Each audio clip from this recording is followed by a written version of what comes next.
Welcome to Creepy Vibes. Out here in the Texas wild, things ain't always what they seem. Some places got secrets buried deep, the kind that don't stay buried long. From the piney woods to the desert edge, folks have seen things, heard things, that'll make your bones go cold.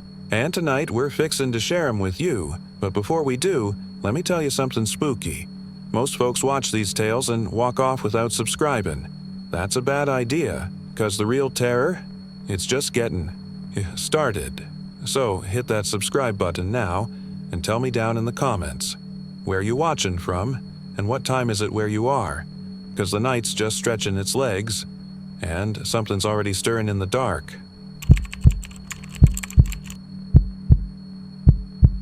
Billy James always believed there were two kinds of stories in the world. The kind folks told to scare each other over beer and firelight, and the kind no one wanted to tell because they never ended. He'd heard plenty of the first kind in his 17 years. Bloody Mary, the hook, that dumb game where you say Candyman into a bathroom mirror 5 times. That was kid stuff. City, kid stuff. But Caddo Lake was something else. The water didn't shimmer. It suffocated. It didn't ripple. It waited. And the cypress trees didn't just lean, they listened. He first heard about the lake from his cousin Derek, who said he and his girlfriend Mia were going camping over the long weekend. "You should come," Derek told him, stuffing a cooler with cheap beer. "Good for you. Get out of your head." Billy had been stuck in his head ever since his dad left a few months ago. Walked out one morning and never came back, not even for his boots. Billy's mother had stopped talking to the walls but started talking to whiskey instead. So yeah, getting away sounded good. They left before sunrise on Friday, with the truck's bed rattling under the weight of tents, gear, and enough mosquito spray to choke a bear. It was a 6-hour drive from Fort Worth to the far northeast corner of Texas, where the air got thick and the ground got slow. The trees grew like they wanted to lean over and whisper something they couldn't quite remember. By the time they reached the entrance to Caddo Lake State Park, the sky had turned the color of spoiled peaches and the wind smelled like sulfur and rotting leaves. The ranger at the gate barely looked up when Derek signed them in. "You're in Site 12, the ranger said. "Don't camp past the creek." Derek frowned. "What creek?" The man scratched his beard, gray and wiry like steel wool. "You'll know it when you see it. Just don't go near it after dark. That's when he walks." "Who?" The ranger only said, "You'll find out if you're stupid." Billy laughed, but it caught in his throat like a fishhook. The man wasn't joking. They set up camp late near a patch of forest that sagged like a dying lung. Everything seemed damp. The ground, the trees, even the air. It clung to your skin like regret. Derek got the fire going. Mia roasted marshmallows. Billy sat on a folding chair staring at the edge of the woods where the shadows refused to act right. That's when Mia said it. "You guys know about the lantern, right?" Derek groaned. "Here we go." "No, I'm serious," she said. "My grandma grew up in Jefferson. She said when she was a little girl, a soldier came out of the swamp dragging a lantern.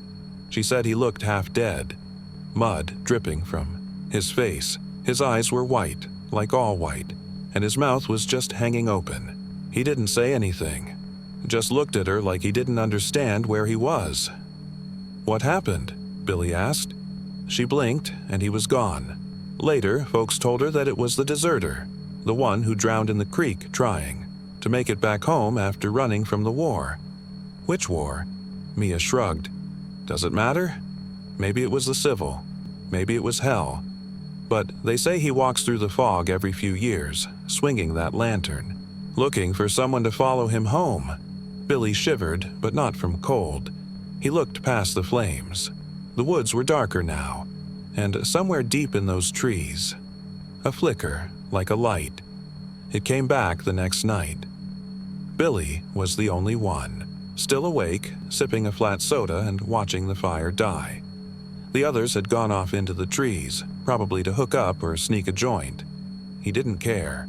He was trying to ignore the silence, the heavy, wet kind of silence that settles on your chest and refuses to move. Then he saw it. Not a flashlight, not a firefly. It was warmer, more deliberate. A glowing orb, pale and golden, floating through. The trees like it had a mind of its own.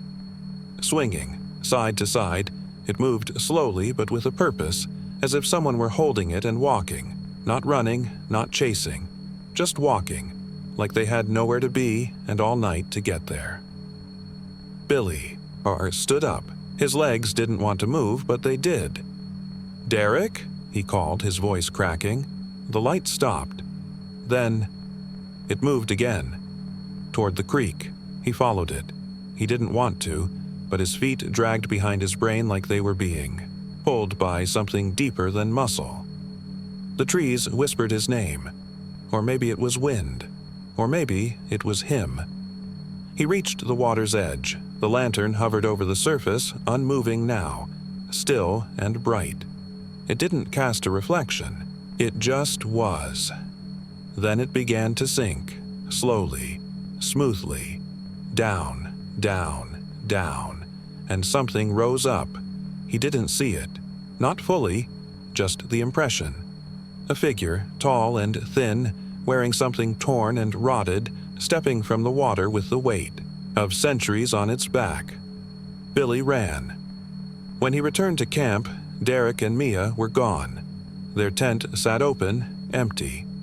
But their shoes were there, side by side, facing the water. The ranger came the next day, searched the lake, sent dogs, found nothing except 2 more pairs of boots. Billy left that afternoon. He doesn't talk about it. Not to his mom, not to his therapist, not even in nightmares. But sometimes when he closes his eyes, he hears something. Something dragging its feet through wet grass. Something swinging a lantern in the dark, and when he dreams, it's always the same. He's walking, barefoot, through the trees, following the light. Because once you see the lantern, it sees you too, and it never forgets.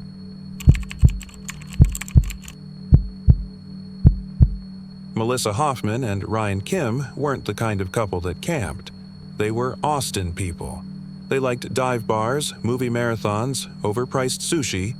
But after 8 months of pandemic stress, family drama, and Melissa's breakdown at her tech job, Ryan suggested something different. No phones, no screens, just us, a fire, and stars. We need to reset.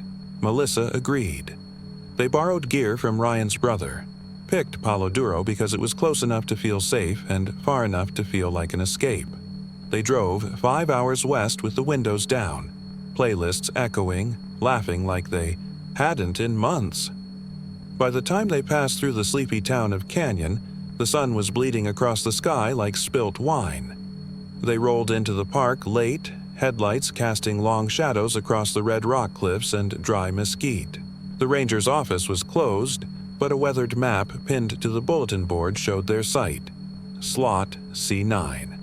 Secluded, riverside, shaded by cottonwoods that looked like they'd seen the birth of Texas. Ryan pitched the tent. Melissa gathered twigs and firewood, surprised by how quickly she fell into rhythm. The quiet was beautiful. Not like city quiet, which still buzzed with HVACs and distant car horns. This was ancient silence, broken only by wind, coyotes, and the occasional crackle of the fire. They slept early that first night. At 12:43 a.m., Melissa sat bolt upright in the tent. Someone was coughing, not Ryan, not a normal human cough. It was slow, deliberate, sick. Ak. Then silence. She nudged Ryan. He stirred but didn't wake. The cough came again, louder, closer. Melissa unzipped the tent door and peeked out. A second tent stood about 40 feet from theirs, squat and yellowed with age. She hadn't noticed it when they arrived. It was positioned awkwardly, half on a slope, sagging on one side. It looked like it had been pitched by someone either drunk or in a hurry, and from within that tent came another wet, lung-bubbling cough. She could smell something too, a mix of decaying leaves, spoiled meat, and bleach. She zipped the tent shut and lay back down, wide-eyed until dawn. In the morning, the other tent was still there. They made coffee and watched it from afar. No, one came out. No sign of life. Ryan walked over and gave a polite, loud, "Hello?" But there was no answer. He didn't unzip it. Something in the air felt wrong. Too still. They chalked it up to a late arrival. Maybe a hermit. Maybe someone sleeping off a long hike.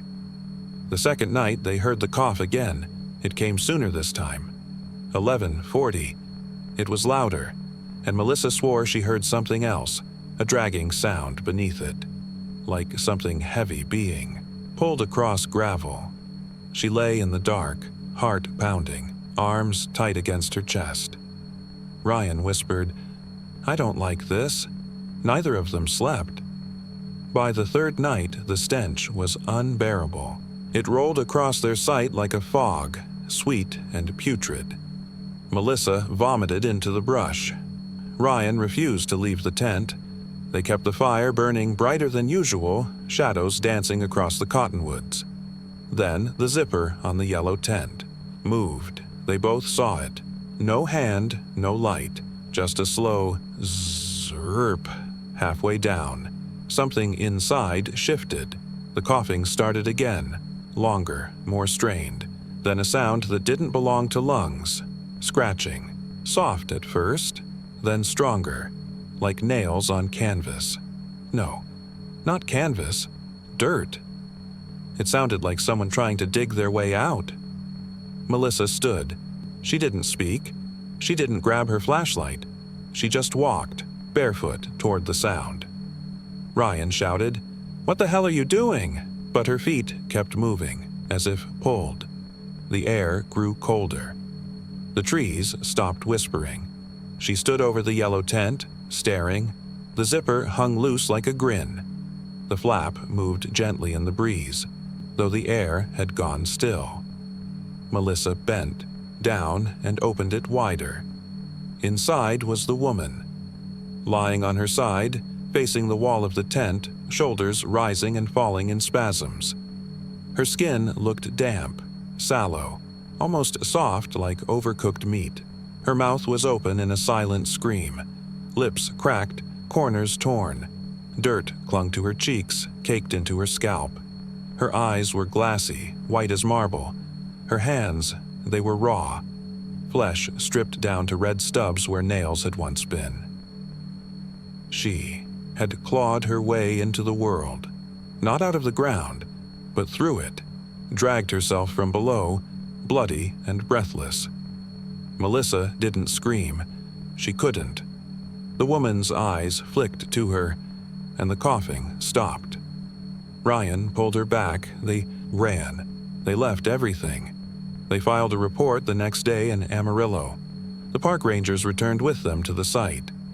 There was no second tent, no impression in the dirt, just 10 cracked fingernails lined up in a neat row by the fire pit.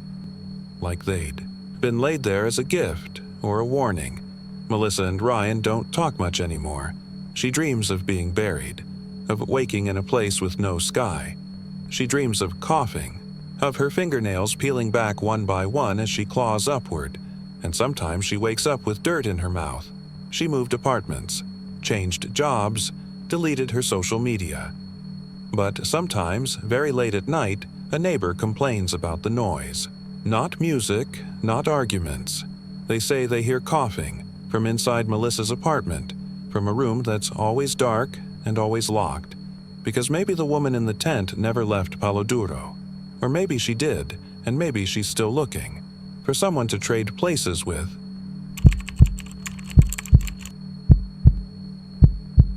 It was never on the official maps, but everyone in Newton County knew where Coldstone was. Not the new cabins near the highway, not the ranger licensed sites with grill pits and picnic tables. I mean the real Coldstone. The one where time split like damp wood and refused to rot clean. They said the fire happened in 1972, the summer when the drought made the woods brittle and even the birds stayed silent. 13 boys, all campers and one counselor, went up in the blaze. Some said it was the lightning. Some said it was a lantern kicked over in the mess hall. Others, though, especially the older folks who had that slow East Texas drawl and a twitch behind their eyes, said it wasn't fire that started it. It was the song. They said the boys were singing when it started, and they were still singing when the smoke turned black and the flames howled like wolves. I didn't believe it, not until we camped there. We weren't ghost hunters. We weren't daredevils or YouTubers. Just 4 friends, me, Tommy, Alina, and Greg, looking for one last summer before real life clamped down. We'd finished college, had plans, deadlines. We wanted something raw, something without Wi-Fi or walls. So Tommy found the coordinates in a thread on an old hiking forum, a place not on the trail but not far from it either. Camp Coldstone, he read aloud from the screen. Abandoned, but accessible. Supposed to be haunted as hell. Wanna go? We did. We brought tents, propane, freeze-dried meals, and a cooler full of bad beer. Greg had his dad's shotgun, just in case. I remember we hiked 4 hours into the forest before the air started to feel thick. Not heavy, not humid. Thick, like the space around us was folding in. The birds disappeared. The frogs, too. Only the wind remained, brushing through pines with a whisper that sounded like someone hushing the world. Then we found the clearing, a circle of scorched earth. Nothing grew there. Not grass, not weeds, just dirt packed hard and black, like it had been burned every day for 50 years. In the center stood what was left of a fire pit, melted to stone, and 4 charred posts, maybe the corners of an old cabin or dining hall. Behind them, the woods stood at attention, tall and quiet. Creepy, Alina muttered, already unrolling her sleeping pad. We camped right there. The first night was quiet. We roasted marshmallows, joked about ghosts. Greg took a leak by the tree line and swore he heard footsteps behind him. I didn't laugh, not because I believed him, but because I'd already heard something too. A hum, a low, rhythmic hum, far off, like a lullaby heard through water. At 4:03 a.m., I woke up sweating. The fire had gone out, but the air smelled like it was still burning, that thick, greasy scent, like pork crackling and old hair in a salon. My eyes watered. I sat up, and across the fire pit I saw something move. Not walk. Float. A shape, maybe a boy, drifting just above the earth, arms limp, mouth open. I couldn't scream. I couldn't move. It passed by our tents without sound, vanishing into the black woods like smoke. Behind it trailed a whisper, so faint I didn't catch it at first. Bobby, here. That's what it said. Bobby, here. I didn't know a Bobby, but I wrote it down in my phone before falling asleep again, like it was something important I wasn't ready to understand. The second night, the singing started. It came before dawn. A child's voice, then 2, then more. Off-key, slow. No words at first, just syllables. By the time I sat up, the melody had formed. Morning's coming up the hill. Pack your things and take your pill. Say goodbye to fire and stone. Roll your names, then walk alone. The last line was whispered. Then silence. Then smoke. It poured. In from the woods, but there was no fire. Just that smell again. That horrible, slick, meat-on-bone stench that made me gag into my sleeping bag. Tommy woke up screaming. His arms were red, blistered. Not from the sun. We hadn't had any. Burns. Actual burns. 2nd degree, the ER doctor would say later. He couldn't explain it. None of us could. But that night, as we tried to decide whether to hike out in the dark or wait until morning, Greg froze. His face turned white. "They're calling your names," he whispered. "What?" He pointed into the trees. I strained my ears, and then I heard it. Tommy, here. Alina, here. Greg, here, and then my name, Eli, here, and in that moment, the woods changed. A breeze rose up, bringing with it a choir of crackling wood, and I swear to everything I've ever loved, the clearing shimmered. For just a heartbeat, we saw it, the camp. Whole. Cabins lined in a neat row, smoke curling from their roofs.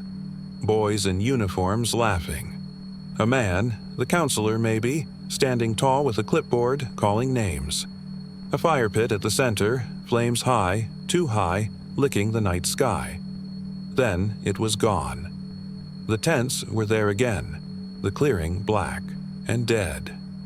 But one thing had changed. There were footprints, small, bare, leading from the woods to each of our tents. Just one set, as if a boy had walked to every corner of our little group and checked us off a list. Roll call, the final one. We left before the sun rose. Back in town, we found an article from 1972. Not the fire report, not the headlines. Something smaller, a local op-ed from a grieving mother. She said her son, Bobby G., had gone to Coldstone that summer. He was afraid of fire, had nightmares about being burned alive.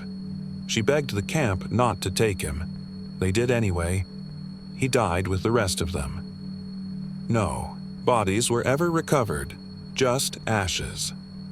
13 boys, 1 counselor, and a list of names that someone or something is still calling, night after night, waiting for someone to answer. Melissa still has the burns on her arms. Tommy doesn't talk much.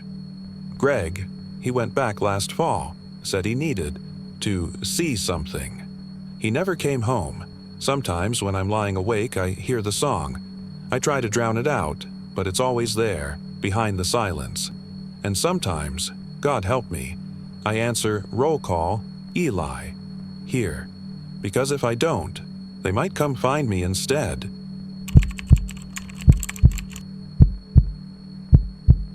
There's a reason site number 43 is marked off with caution tape, a fallen log, and, if the wind's right, the faintest scent of rusted metal. The park doesn't list it on the map anymore. You won't find it on the online reservation grid either, but it's still there, tucked just off the Maple Trail near an old dry creek bed. And if you're the kind of person who doesn't like being told what to do, or if you think warnings are just stories to scare children, you might push past the barrier. You might say it's just another campsite. You might even pitch your tent, but you'll be wrong. Andy and Jessica didn't know the stories. They were new to Texas, new to each other, and new to the kind of solitude that makes the skin twitch.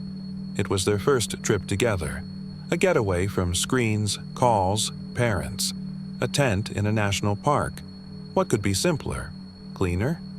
They hiked all afternoon and found the site late, after the one they'd actually booked turned out to be flooded from last week's rain. The ranger station had been closed. No signal. And there it was. Site Guadalupe 43. A bit overgrown maybe, but flat. Still had the old fire ring, rusted and vine-wrapped. The log across the path? Just an old tree, Jessica said, and the sign that had. Fallen face down in the leaves. Well, they didn't bother to flip it. They set up camp, ate granola bars and trail mix, drank cheap red wine from a dented thermos, and laughed at the way owls sounded like broken swing sets. The sun set red behind the cliffs, then orange, then black, and at 3:07 a.m. it started. A scratching, not outside the tent, not on the trees. Underneath was slow at first, like a single finger dragging through loose dirt, brushing the vinyl floor beneath them. Andy sat up, disoriented, one hand fumbling for his headlamp. Jessica mumbled something in her sleep, rolling over. The sound paused, then came again. Shk, shk, shk. As if someone was tracing the shape of the tent from beneath, mapping it with their fingernails. Andy whispered, "Hello?" No answer. He leaned down. The sound stopped. Then something exhaled. Not above, not beside, but under his sleeping bag. A long, low, wheezing breath. Not the wind. Not an animal. Breath. He froze, and that's when he heard the nails. 10 of them, he was certain, each scratching in unison now. Up and down, up and down. Not frantic, just rhythmic, like the slow scraping of someone trying to remember how to dig. Andy didn't wake Jessica. He lay back down, motionless, afraid that moving would make it worse. That noise kept on for 15 minutes. Then it stopped. He didn't sleep again. In the morning, the tent was intact. No holes, no tears, just the faintest lines etched into the bottom fabric. Long, shallow scrapes that hadn't been there the night before. Jessica teased him for dreaming, until the second night. At exactly 3:07, she woke up screaming. Andy scrambled to hold her, but she shoved him away, scrambling out of the tent and retching into the dirt. She kept looking at her. Hands. They were holding me, she said, from underneath. Through the ground, he checked. Nothing under the tent, no tracks, no tunnels, but Jessica's palms were dirty. Soil under her nails.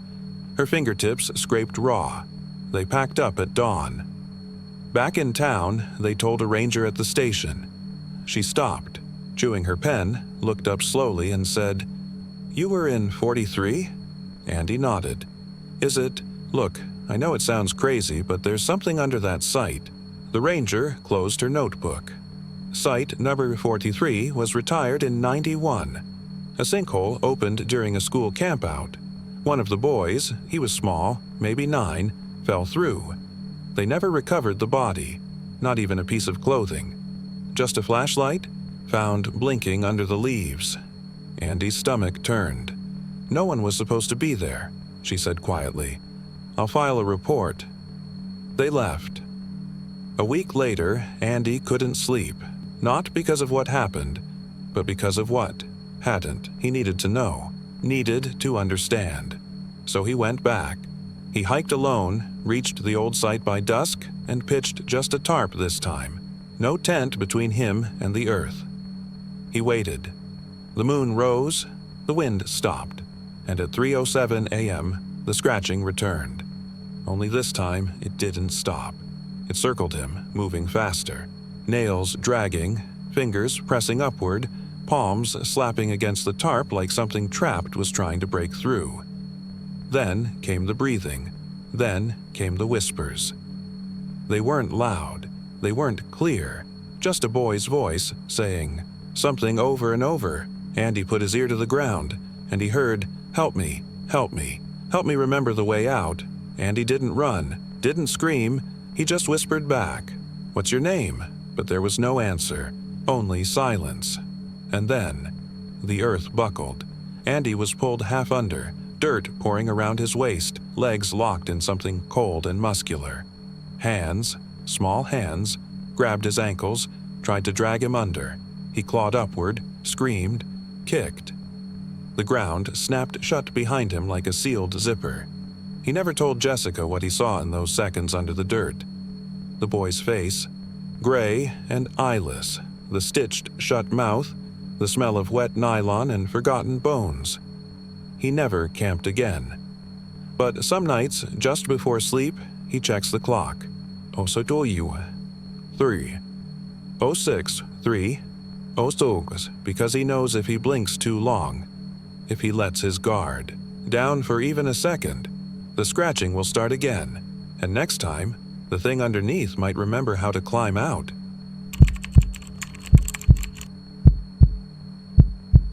You can't always hear the desert whisper, but it always does. Not in words you'd recognize, nothing soft and forgiving like language. No, it whispers in breath held too long, in heat that sits on your shoulders like guilt, and in that cold silence that follows just before something terrible happens. Jason Drew didn't believe in ghosts. He barely believed in sleep, but that was part of the reason he agreed to the trip. Kara needed rest, needed silence. She'd been wound so tight the last 6 months, After the layoff, the miscarriage, the argument with her sister that never quite healed, she was breaking into pieces without even making a sound. "Let's go away," she said one night, over half-drunk tea. Somewhere that doesn't talk back. Big Bend Ranch was that place. Wide, barren, patient, no one to check in with, no service, no clocks. It was near the end of October, which meant cooler nights, fewer crowds, and skies so clear it felt like the stars were mocking your loneliness. They hiked in the first afternoon, past the marked trails and into the places where trail signs had surrendered to dust and time. Jason had studied the old maps online, found the ruins of an old ranger shelter burned down decades ago, a ghost spot, according to one hiker review. Kara liked that. They found the ruins just before sundown. Nothing much to look at. A black scar on the desert floor, a ring of charred stone, twisted iron from an old cot or stovepipe, and half a crumbled foundation where the fire must have started. Something had melted into the rock, hard and shiny like a tongue of glass. "This used to be something," Kara said. She crouched beside the melted stone, brushing dirt away from something metal and narrow. A whistle. Jason raised an eyebrow. "Leave it," he said. She did, reluctantly. But later, as they pitched the tent 50 yards uphill, she pulled it from her coat pocket. "I just want to look at it," she said. "It's beautiful in a way. Feels heavy." Jason didn't respond. The whistle was old, tarnished, maybe once brass. There were faint initials etched into the side, ER, and on the back, a date, 10/13/89. They didn't know then, not really, but the date lingered. The first night was quiet, too quiet. The wind died at midnight. No crickets, no coyotes, just dead silence, the kind that feels like holding your breath before a scream. Jason woke around 3 a.m. to a sound that didn't belong in the desert. A whistle. Soft, hollow. One long note, then a pause, then again. He sat up. Kara was gone. The tent flap hung open. The air was freezing. Jason scrambled outside barefoot, calling her name. The sound echoed too loud, like the desert was trying to swallow it whole. Then he saw her, 20 feet away, walking slowly toward the cliff that marked the edge of the old foundation. Her arms limp at her sides, her face tilted up, lips parted, and whistling the exact same note. Over and over, he ran, grabbed her just feet from the drop. Her eyes were open but unfocused, like staring into a memory she couldn't leave. "Kara," he said, shaking her. "You're sleepwalking." But her mouth kept whistling, even as she sobbed. Back in the tent, wrapped in sleeping bags and blankets, she cried in gasps. "I didn't mean to," she said. "It's not me doing it." She held up the whistle. Her hand was bleeding. 4 crescent cuts on her palm, like fingernails. Jason snatched the thing, marched back to the ruins, and threw it into the ash pit. He waited until he couldn't hear the wind anymore. Waited for the stars to shift. Then returned to the tent. They left in the morning, or tried to. Their GPS wouldn't load.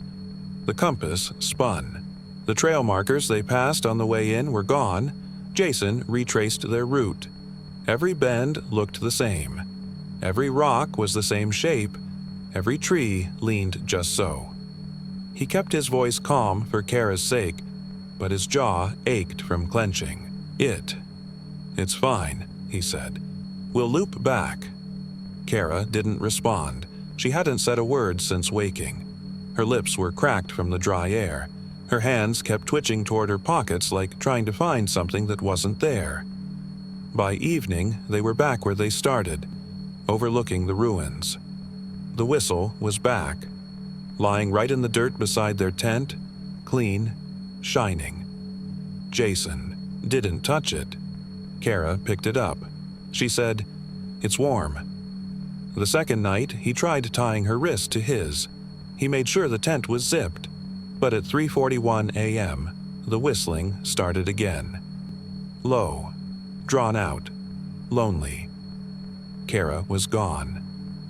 This time, she wasn't walking, she was standing, just standing, barefoot on the edge of the ruins, the whistle to her lips.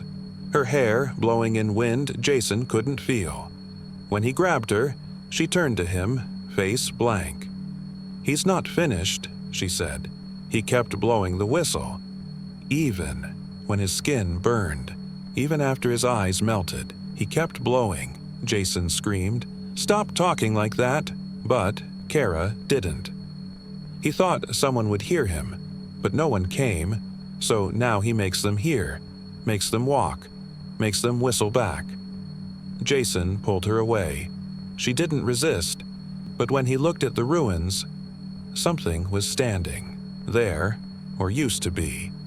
Smoke, or shadow, tall, shoulders hunched, lips pursed. A ghost? A man. A burn victim still frozen in agony, and the whistling didn't stop when Kara dropped the whistle. It grew louder. They were rescued the next afternoon, dehydrated, barefoot, and incoherent. A ranger patrol found them wandering a service road 10 miles east of where they should have been. Jason couldn't remember walking that far. Kara didn't say anything for days. She never spoke again, actually. They kept her in a facility outside, San Angelo, silent, pale, occasionally humming a single note over and over through dry, cracked lips. Jason moved, changed jobs, burned the gear. He never camped again. But sometimes, late at night, he dreams of the whistle, and his mouth puckers, and his lips start to move.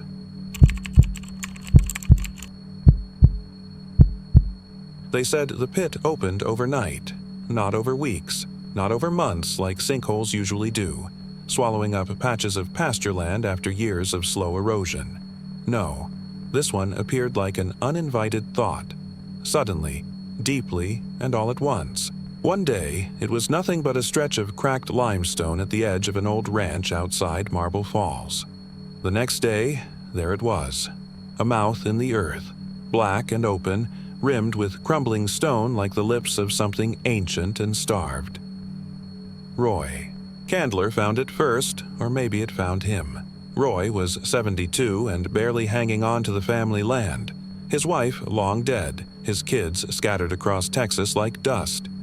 He'd been driving the same ATV trail across the South Pasture for 30 years. But that morning, the trail was gone.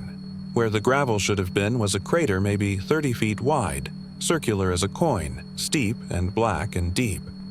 He almost drove straight into it. He swore to the deputy later that the hole hadn't been there the day before, that he knew every inch of that ranch like the folds in his palm, that it was new. The deputy shrugged. "We'll rope it off." But no one filled it. No one studied it. Not seriously. Because then came the screams.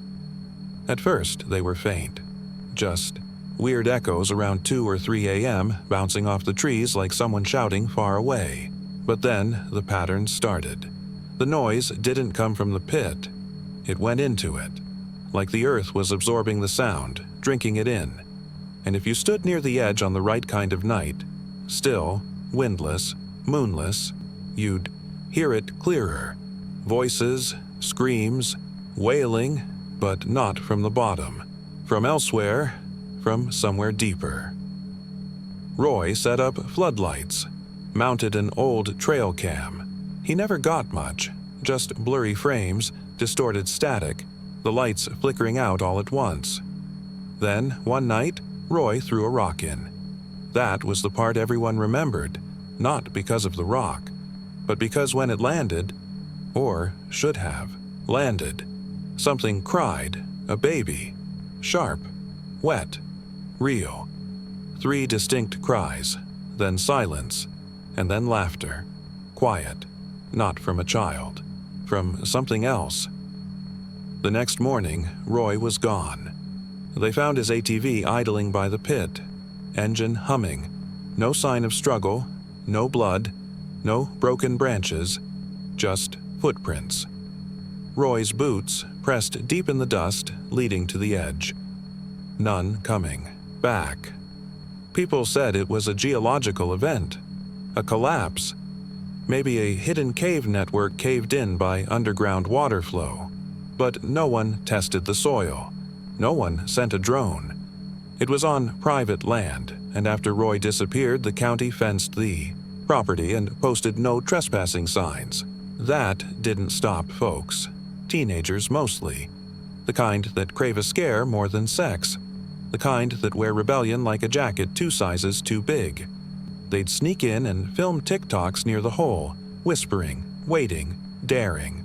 But they never stayed long, because the pit watched. It had no eyes, no face, no movement, but it knew. If you stood too close for too long, you'd start to feel it in your stomach, a kind of pull. Not wind, not gravity, something else, like your blood remembered being underground and wanted to go home. You'd lean forward without meaning to, and then you'd hear it. Not a scream, not at first. A breath. Long and slow. Then, crying. Sobbing, sometimes a child, sometimes a woman. Once, someone said they heard a man praying in Spanish. Always deep, always down there, always fading into the dark. Leela Trammell went missing in November. She was 17, smart, tough, and loud. She wasn't the kind of girl who wandered off, but her boyfriend, Josh, swore they'd only gone to the pit for a dare, just to record something for fun. She leaned in with his phone light, said, "I think I see something down there." She never leaned back. Josh says he blinked, just once, and she was gone. No scream, no thud, no slide, nothing, just gone. He dropped the phone. They found it days later, still recording. The last frame shows the pit's edge, then blackness, then 1 second, 1 single second, of something moving. A hand, a mouth, impossible, to say. And in the final milliseconds, a baby's cry. Then silence. It's been 3 years now. The pit is still there. They tried to fill it once, dumped 10 truckloads of gravel in. A week later, the gravel was gone. They tried concrete, it vanished too. Someone joked it was hungry. No one laughed. People stopped coming. Birds stopped flying over it. Even the snakes avoid that part of the land now. But every few weeks, someone reports hearing it, not just near the pit, either. Sometimes in Marble Falls, sometimes in Burnett. Even once in Austin. Always late. Always just before sleep. A faint whistle of wind that turns into a scream that turns into a child's cry that turns into laughter. And if you listen long enough, you'll start to feel the pull. In your gut, in your teeth, in your bones. Because the pit isn't just a hole in the ground. It's a mouth, and sooner or later, it will remember your name.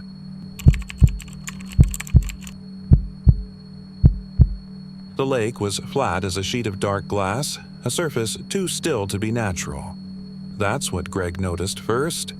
Not the bugs, not the heat, not even the smell of the cypress trees that lined the shore like sentinels watching something they didn't trust. No, it was the water, that awful calmness. You expect a lake to move a little, to shimmer, to sigh. But this one held its breath like it was waiting for something. Greg didn't want to come to Livingston. He wanted the Gulf, or better yet, the mountains. But his sister Janie insisted. "Closer to home," she said. "The boys can run free. No phones, no roads, just old-school camping." So they came, Greg, Janie, her twins Micah and Dylan, and her husband Brent, who spent most of his time in a camp chair scrolling through a fishing app he didn't know how to use. Their site was perfect, everyone said.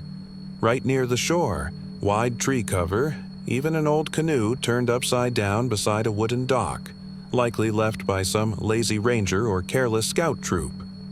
"Micah, leave that alone," Janie said the first evening when the boy crawled under it. "You don't know what's under there."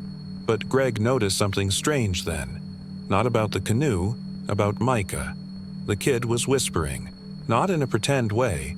He was answering someone, nodding, laughing a little, like a conversation. "You, talking to yourself?" Greg asked. Micah looked up, pale. "No," he said. "I was talking to the boy." Greg chuckled. "What boy?" Micah's face tightened. "He said not to say his name." It rained that night. Not hard, just a steady drum roll on the nylon. Greg couldn't sleep. Around 2:30 a.m., he heard something. Not wind, not rain, knocking, rhythmic, muffled. Not on the tent, from outside. He unzipped the flap. The fire pit was drowned, the trees slick with silver. The lake looked like tar. And there, just beside the dock, was the canoe, still upside down.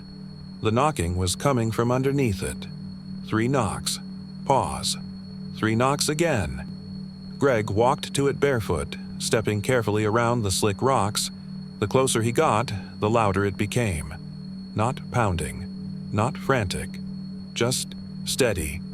He crouched, touched the side of the canoe. It was warm, then silence. He waited. Then, knock, knock, knock. He jumped. Greg flipped the canoe. Nothing, just sand. Damp, but not wet. No mud, no footprints. He reached down to feel under the hull. Dry. But when he pulled his hand back, his palms were soaked. Not with water, but something thicker. Slimy. Slick. He stumbled back, wiped his hands on his shirt, and stared at the canoe like it might move again. Behind him, something giggled. The next day, Micah didn't speak much. Just sat on the dock, watching the lake like it owed him something. Janie thought it was heat exhaustion. Greg knew better. That afternoon, they found Micah back under the canoe. Knocking 3 times. Same rhythm. Greg pulled him out. "Who are you talking to?" Micah stared up. "He's lonely," he whispered. "He said it's dark and cold, and he still has the paddle." Janie tried to laugh. "He's got an imagination, huh?" Greg couldn't smile. He remembered the headline, now buried deep in his memory. From a yellowed newspaper at a gas station he used to stop at on the way to Houston. A boy, 8 years old. Canoe overturned during a school camp in 1993. Drowned, trapped under the hull for hours before anyone realized he was gone. They didn't find the body until 2 days later. The article had called it a tragedy, but a ranger, quoted near the end, said something strange. "I don't get it," the man said. "The kid was right under the boat. When we flipped it, the ground was dry. No water under there, like he wasn't drowning, but waiting." That night, Greg didn't sleep. Neither did Micah. At 3:12 a.m., the knocking started again. This time, it echoed through the camp. Not loud, not angry, just patient. Knock, knock, knock. Brent heard it too. Swore it was the wind. Janie went outside and found Micah sleepwalking toward the canoe. Whispering. Greg caught him just before he crawled under it. "Why, Micah?" he asked. Micah opened his eyes slowly as if waking up. "He says he needs someone to play with." They left the next morning. Packed. Early. Said it was rain coming. They didn't mention the puddle under the canoe that hadn't been there an hour before, or the footprints leading to the water that were too small to be Brent's, or Greg's, or either of the boys. A month later, another. Family camped at Site 6, the one near the dock. A boy went missing, 7 years old. Last seen near the canoe. Rangers dragged the lake, found nothing. But under the canoe, they discovered 3 things. A child's plastic sandal, a smooth river stone carved with initials, BC, and a wet handprint pressed into the inside of the hull. Still fresh, still dripping. They flipped the boat. Nothing there. but the air smelled like the inside of a closed casket, and just as they turned to leave, knock, knock, knock. Because the boy under the canoe is still waiting. Still cold. Still lonely. And if you listen long enough, you'll want to keep him company.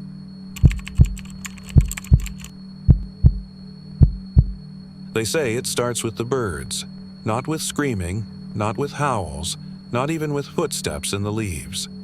Just silence. The birds stop singing. The crickets hold their breath. The wind dies. And in that pocket of soundless waiting, time folds inward on itself and forgets how to move.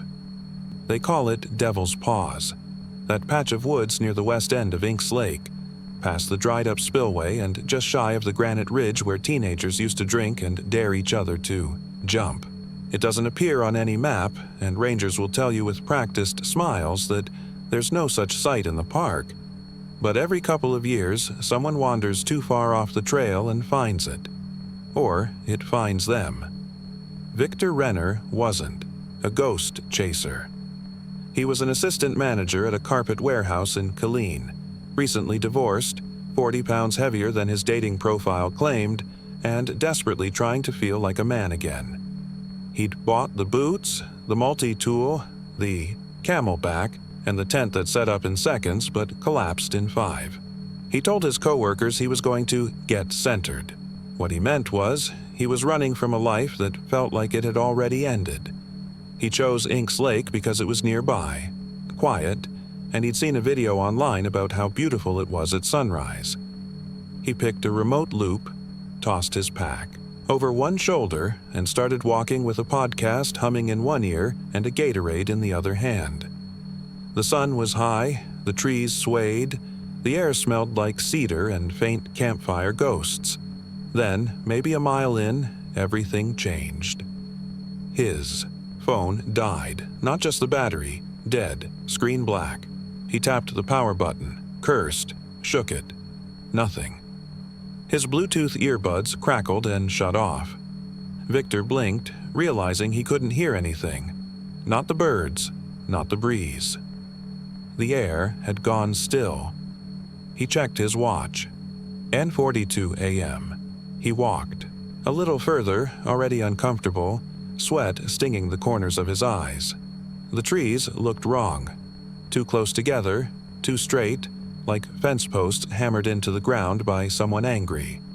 Their bark flaked in long red ribbons. Their shadows were too dark. He found the clearing suddenly. One step, he was pushing through underbrush. The next, he was standing in a wide open circle, dirt dry and cracked, not a blade of grass in sight. At the center stood a fire ring, ancient and broken, half buried, and behind it, a log bench that looked like it had been carved by hand, rotted through. Victor's head throbbed. He felt lightheaded, like he'd been holding his breath. He turned to leave, but the path was gone. The trees, they'd shifted, moved. He'd swear on his mother's grave the trail he'd just walked had vanished. Nothing behind him now but a wall of trunks and branches too tightly packed to squeeze through. He looked down. His watch still said 10:42. He tapped it. No movement. He tried the phone again. Still dead. Victor's chest tightened. That's when he noticed the smoke, barely visible, curling from the center of the fire ring. Even though there was no wood, no coal, no heat, just a curl of smoke hanging in the air like a question mark. He stepped closer. The smoke didn't rise. It froze. Still, as a photograph. He waved his hand through it. Nothing changed. The particles stayed locked in place like time itself had pressed pause. And that's when the face appeared, not across the clearing, not behind a tree. Above the bench, floating, pale, unblinking. Victor's legs refused to move. The face hovered 5 feet off the ground, perfectly still. Its skin was almost translucent, like parchment soaked in milk. The eyes were too wide, 2 ivory orbs rimmed in red, No eyelids, no pupils, and no mouth. Just a smooth, flat plane where the mouth should have been. It watched him. Victor felt something pull inside his ears, like pressure, like gravity was wrong. He dropped to his knees, unable to breathe. The face drifted closer, inches now, and still no sound. Then, his ears popped. The world snapped back. Sound rushed in. Birds screaming, branches creaking. His own, heart hammering against his ribs. The face was gone. Victor scrambled backward. He didn't remember how he got out of the woods. 1 minute he was kneeling. The next he was stumbling out near the ranger station, sun low, lips cracked and bleeding. He'd been gone 6 hours. The ranger raised an eyebrow. "You come down from the ridge?" Victor couldn't answer. He just nodded and collapsed. 2 weeks later, he tried to sleep again, but every night at exactly 10:42 p.m., he'd jolt awake, gasping, eyes fixed on the corner of the room where something pale floated just outside the reach of the light. His watch, the same one, reset itself every night. To 10:42, no matter what time he wound it. Victor doesn't go near woods anymore. He doesn't use Bluetooth, doesn't wear watches. He keeps the lights on. Always, because sometimes in the quiet he hears it. Not a voice, not a scream, just nothing. That terrible silence. Like time itself is watching him, waiting to press pause again, forever.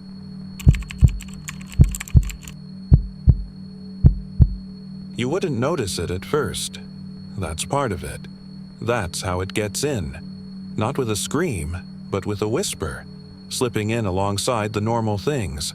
The soft crackle of kindling, the smoky aroma of oak and cedar, the late summer hush of a campground going still under moonlight. But then it comes. One log, just one. Darker than the rest. Not black, black would be obvious, just darker, like it was soaked in something. Wetter, the bark loose, curled at the edges. The wood split in veins, not straight like a clean cut, but ruptured, like something had pushed outward from the inside. If you're smart, you'll leave it.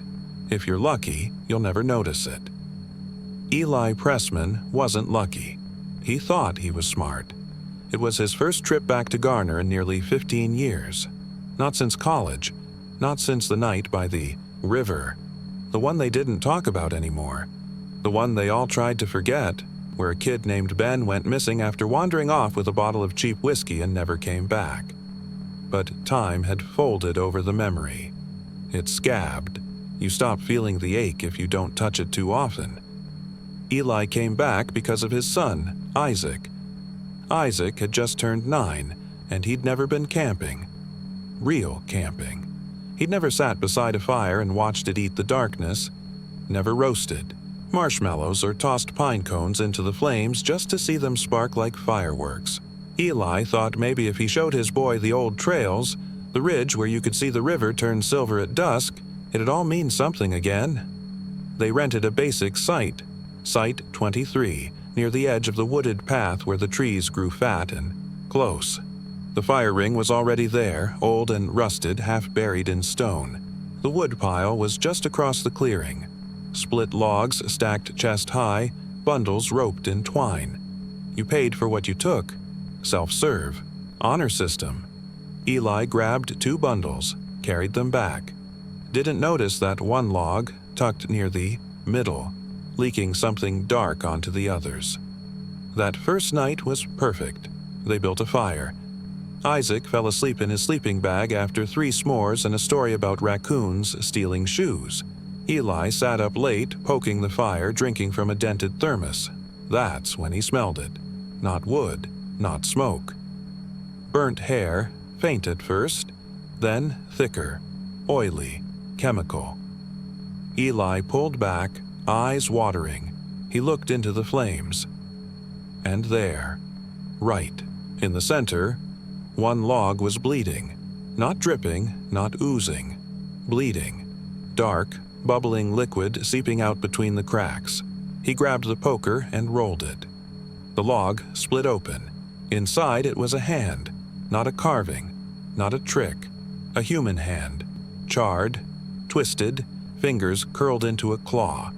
No wrist, just the end of it, black and pulpy like it had been pulled straight out of a fire. The skin cracked open like baked clay, and it moved, just a twitch, a single shudder. Then the fingers uncurled, slowly, until the index finger extended and pointed. Behind him. Eli spun around. Nothing, just the dark trees, the outline of the tent. But he felt it, like someone had just stepped behind him and whispered his name. He kicked the log out of the fire. It rolled into the grass, smoke hissing from its cracks. The hand clenched again, tighter, then stopped. He doused it with the rest of the water. In the morning, it was gone. No ashes, no log, just a scorched ring in the grass and the faint smell of something burnt and buried. He didn't tell Isaac. The second night, a new log appeared in the pile, same as before, just one. Darker, wetter. Eli took the bundle apart, piece by piece. The rest were clean. This one, swollen, soft, almost warm. He threw it as far as he could into the woods. 10 minutes later, it was back in the pile. Still damp, still bleeding. Didn't build a fire that night, but he heard the wood shift outside the tent. Once, twice, something being added. By the third night, Eli wanted to leave. Isaac begged to stay.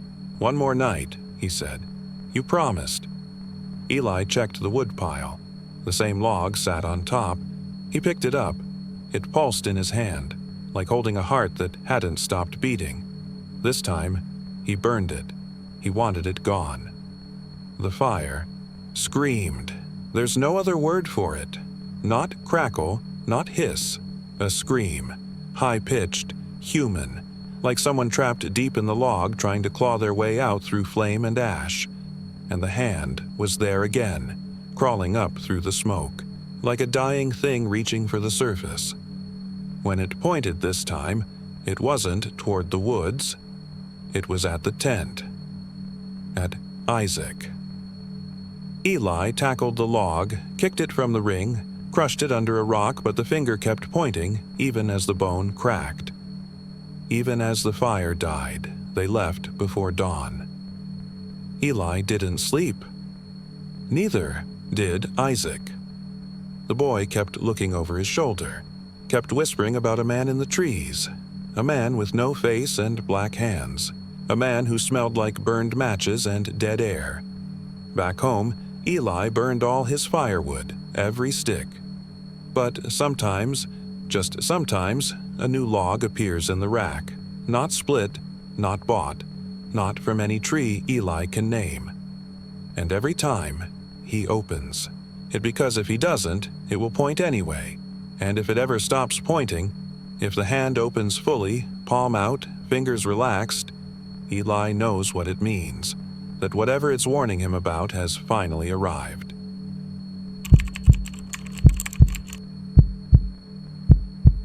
The ocean doesn't forget. It swallows things. Sure, sucks them under and pulls them apart. But forget? Never. The ocean remembers in the way wind whispers through bone-dry grass, in the way barnacles cling to old boats long after their names are gone, in the way waves roll in, steady, even, the same as they always have, always will. And sometimes when the moon is thin and the tide's retreating, the ocean remembers out loud. That's when it says her name. Lacey. They say she came alone. Summer of 2002. She was 17. Young enough to believe in herself, old enough to be curious about the silence. A New Braunfels girl, smart, quiet, homeschooled most of her life. People described her as the type who talked to animals, and one of those kids who reads books about mushrooms and ghosts. She told her mom she wanted to go to Mustang Island for 3 nights, just to watch the water, sketch a little, figure things out before senior year. Her mother let her go, only because she checked in with the rangers, wrote out her campsite, reservation in a neat little script, and promised to call on the last day. She never did. Her car was found parked at the edge of the campground. The tank was still full. The driver's seat pulled forward, the key on the dash. But her tent? Gone. Not collapsed, not washed out. Gone. No footprints, no tire marks, no sign of another person. Just a flat space where the tent had been staked. The journal found in her car contained 12 pages of entries. They start normal. Thoughts on solitude, sketches of birds and driftwood, a poem or two about the tide. But by page 9, something changes. The handwriting grows smaller, denser. I don't think it wants me to leave. The wind doesn't blow right anymore. I heard my name last night. It came from the water. The final line, written shakily across the bottom of the last page, read, "There's someone else in my tent." The journal ended there. They never found her body. Search teams combed the dunes. Drones flew overhead. Dogs sniffed until their paws blistered. Nothing. After a week, the case was quietly closed. No evidence of foul play. No suicide note. No struggle. Just Lacey Darrow. Gone. But the tent kept coming back. It doesn't happen often. Once every few years maybe. Usually after storms. Rangers find it just off the main path, pitched in the seagrass where camping isn't allowed. Pale green, weather-stained, but always dry. No label, no tag. Always zipped. Sometimes they find it standing. Other times it's collapsed. But when they lift the fabric, the inside is never empty. There are always footprints. Bare. Small. Still wet. As though someone just stepped out. And the nails. That's the part they don't talk about in the official reports. The nails are laid in a perfect circle around the inside edge of the tent. Carefully placed, each one bleached by salt. Some painted. Some chewed short, some broken.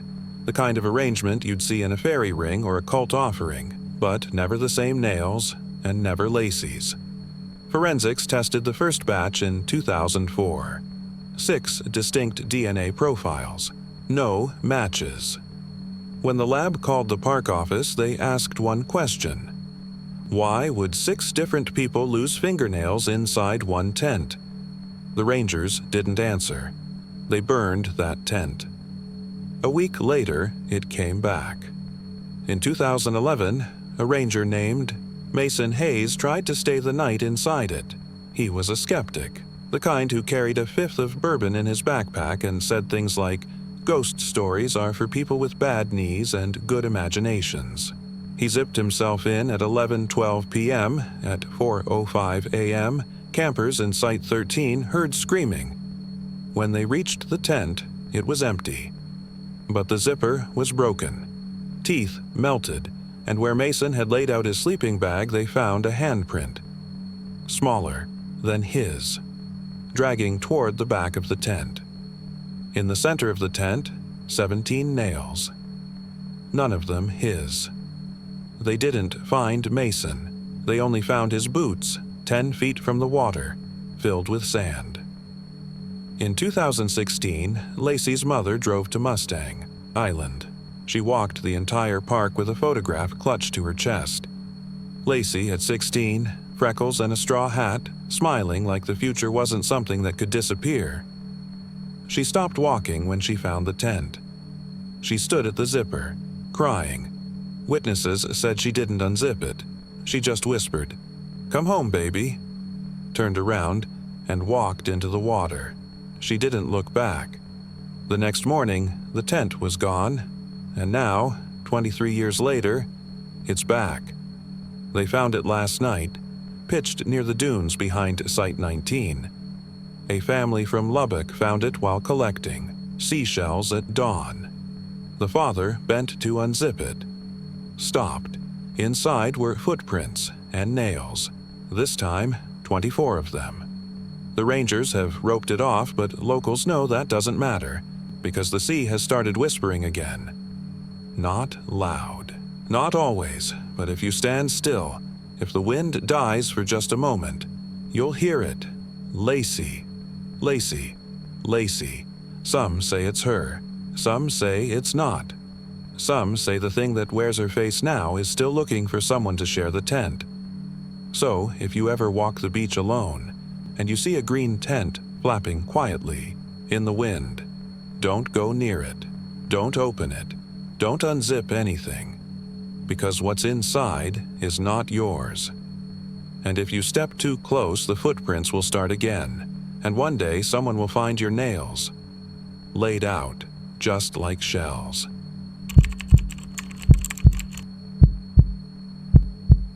The first thing they teach you when you grow up near Sam Houston National Forest is don't follow the lights.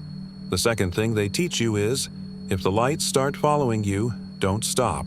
You don't learn this in school or from the rangers. It's one of those rules passed down in whispers between truck tailgates and cigarettes, passed from big brothers to little ones, usually with a smirk and a, you probably won't ever see them unless they want you to. Most think it's just a story, a weird backwoods thing. But some kids, the ones who grew up too close to the woods, they don't smirk when they say it. Ben Alvarez was one of those kids. He didn't want to be. At 13, he was trying hard to shake off the weird kid label. But it's tough when your dad disappears in the same forest that raised him, when the search teams find his boots by the creek and nothing else.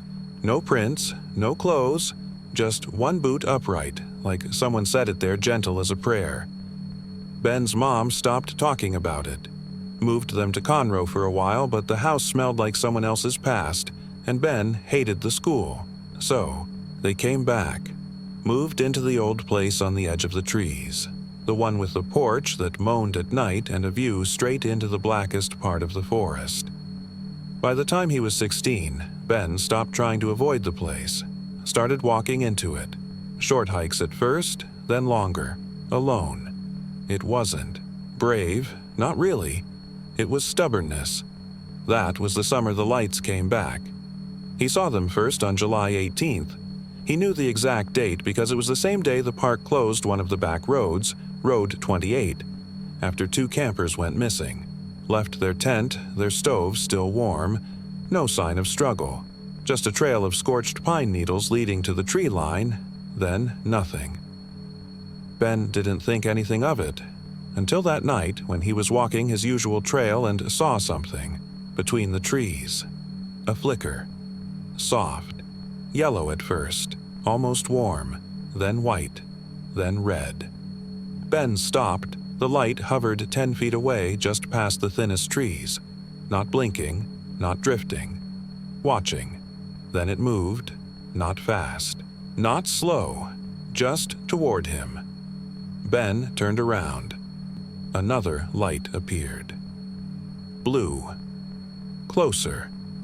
He didn't remember deciding to run, but he did. Sprinted straight back toward the road, heart in his throat, breath slicing his lungs open. Behind him, the light blinked. Again. Red. Then blue. Then red again. He ran harder. He tripped once, hit the dirt, palms scraped, teeth clacked together, but didn't stop. Didn't dare look back. That's the rule, after all. If it flashes red and you look back, you're marked. If it flashes blue and you run, you've got a chance. If the lights go out, then God help you, because no one else will. Ben made it to the road, collapsed into a ditch, dry heaving, shivering. When he looked up, the lights were gone. The woods behind him were still, silent, except for a single soft hum, almost electric, that faded as the crickets returned. He told no one. Not even his mom. What could he say? That his dead father's boots weren't the only thing left in those trees? It happened again 3 days later. Same trail. He didn't mean to go back, but something pulled him. Like gravity, like memory, like maybe, deep down, he wanted to see them again. This time, they didn't wait. The lights appeared the moment he crossed the dry creek bed. 3 of them, moving in formation, flickering like old bulbs. Red, blue, white. He didn't run this time. He just stood there. And he heard it. Voice, no, not a voice. A sound shaped like a voice. It came from the trees but moved around his ears like fog. Ben. Ben, come see. He ran. The lights chased him, flickering in rhythms. Red, white, red, blue. He remembered what the stories said.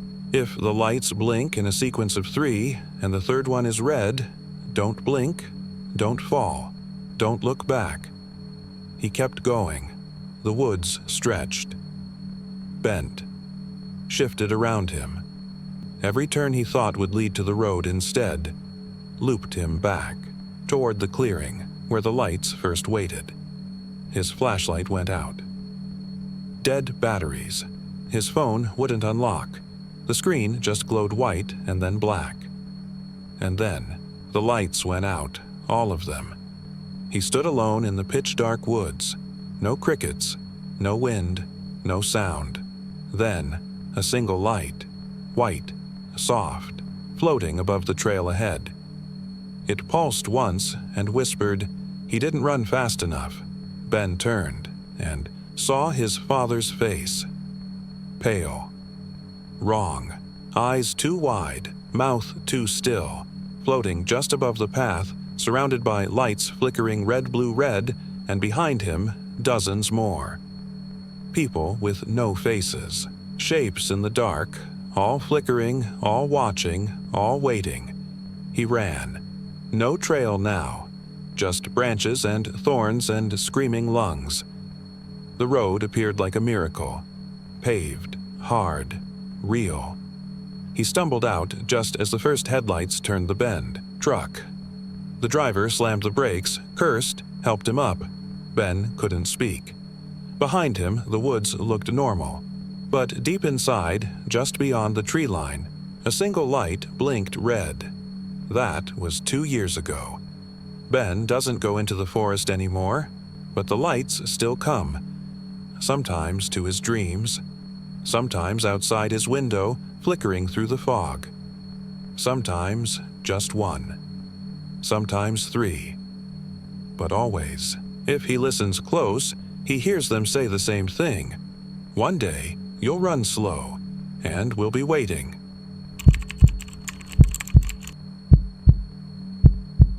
The bathhouse near the old bend in the river was sealed in the summer of 1985. Folks say it was just falling apart. Too many rusted pipes, busted tiles, broken fixtures. Cheaper to build new ones than to patch up the old. So they shuttered it, boarded the doors, nailed up a sign that said, "Closed due to unsafe conditions," though some say it read, "Closed until further notice," like the park staff didn't want to commit to saying goodbye. But the building never came down. It's still there today, squatting, just 30 yards off the main trail near the old horse loop, barely visible through a wall of cedar and mesquite. If you don't know where to look, you won't find it. The trees lean in like they're trying to hide it. The concrete's gone green in places. A copper faucet still juts from the side, bent at the neck like something tried to twist it off and gave up halfway. What's strange isn't that they never demolished it. What's strange is that it still sings. Not every night. Not when the wind's high or the rain's coming down in sheets. But when the air gets heavy, when the sky turns flat and gray and the cicadas stop screaming, that's when you might hear it. A voice, soft and breathy, humming from inside, no words, just melody. The kind of sound you might make while scrubbing shampoo from your hair when you think no one can hear you, only there's no one in the shower house. Not anymore. Cody Price was 13 when he first heard it. It was 1999, summer break. His folks had taken the old pop-up camper out to Pedernales for the weekend. parked it in Loop C, and spent the evening roasting hot dogs and teaching Cody how to light the fire without starter fluid. Cody wandered off before dusk, chasing after his dog, Tucker, who'd slipped the leash and bolted toward the river. That's when Cody saw it. The bathhouse stood silent in the last light of day, gray against the backdrop of trees, its windows boarded, door chained shut. Tucker was pacing in front of it, tail low, nose high, ears pinned back. Then Cody heard the humming, just a few notes at first. A feminine voice, maybe 20 feet away. He figured someone was inside, a ranger maybe. But then he realized there were no lights, no lanterns, no footprints in the dirt. He crept closer, and that's when the humming stopped, replaced by scrubbing. Wet, hard, scrubbing, like someone scraping a rag against tile, over and over, desperate, rhythmic, then a voice, whispering, "Please, soap, I need more soap." Cody froze. Something moved behind the wood planks covering the window, a shadow, thin, lurching, fingers pressed against the slats, and then a sob, deep and raw, not like crying, but like someone who had been crying for so long they forgot how to stop. Tucker whimpered and bolted. Cody didn't blame him. He ran until he hit the edge of the campground, gasping, blood rushing in his ears. He told his dad, his mom, a ranger. No one believed him. "Old pipes," the ranger said. "Echoes, the kind of stuff that plays tricks on you when the sun goes down." But the look in his eyes, that flicker, said something else, that he'd heard it too. Over the years, stories kept stacking up. A couple on their honeymoon said they heard someone singing, "You Are My Sunshine," in the fog. A group of scouts dared each other to knock on the boarded door. One kid pressed his ear to the concrete and heard breathing. He hasn't spoken since. Once, in 2007, a janitor working late at the new facilities near Site B swore he heard the old shower running, not dripping. Running. When he got there, the building was dry. The door still chained, but a wet trail led from the foundation to the edge of the woods, vanishing after 8 perfect barefoot prints. All the same size. All heading away. No one knows her name, but there are theories. Some say she was a girl who went missing in the 70s, last seen heading to the showers after dark. That she slipped, cracked her skull, and bled out alone in the stall. That no one found her for hours. Others say she drowned in the river but thought she was still dirty, still unclean.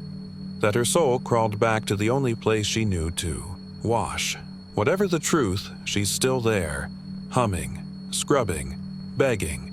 She's become part of the park now, the same as the rocks and the water and the brittle dry heat. Ask around, and someone will know someone who heard her.